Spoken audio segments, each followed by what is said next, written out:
Nakatulog pala ako. Kamusta na kaya yung babae kagabi? Sana safe lang siya. May sinulat niya pala akong kanta. Eto, pakinggan niyo. Yeah. One night may isang girl ako sa gym na nasilayan. Natulala ako yung palihim kong tinitigan. At sa aking kaibigan agad ko tong sinabi, tol, may nakita akong maganda na babae. Ay naku, tigilan mo, hindi ganyan papansinin. Masyado yung maganda, pare, kaya wag ka nang tumingin.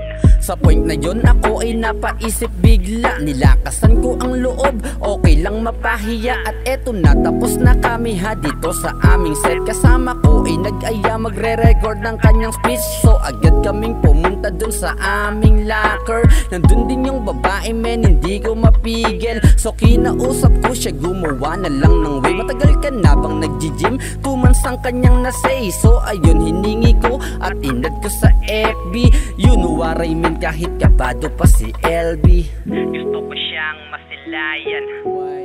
Lagi kasing nakatambay sa aking isipan. Kahit na kaibigan lang, okay lang sa akin, wag lang siyang mailang.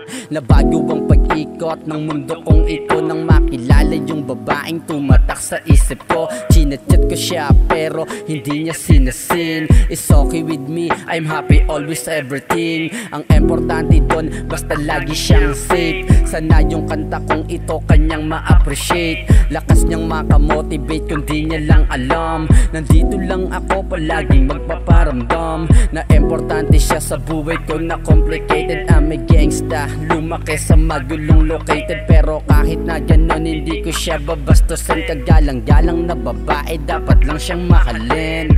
Pero ayokong dumating na siya sa point. Sa aking pangungulit, bigla na siyang ma-disappoint. Willing naman ako na maghintay sa attention. Why is that? When talk to you parang may tension. Kung darating tayo sa future, yeah, na maging you and I, ako ay hindi bibitaw, ma'am, sa malambot mo na kamay. Basta ikaw ay magtiwala. Sa mga mananakit sa'yo, ako na ang bahala. Ako yung hero mo na sa iyo ay poprotekta. Ikaw ay pang-altar, hindi ka lang basta pang-kama. Tara ikay sumama, di kita iiwanan. Nang lumuwa ang mata mo, hindi ko hahayaan. Pagpasensyakan mo na kung kanta ko sa'yo biglaan. Sana magustuhan mo, effort ko sa'yo nilaan. Anyway, mag-ingat ka palagi. Ikaw yung joy na laging sumasagi sa isip ko na di ka maalis. I'm so sorry miss kung ako'y medyo mabilis, eh.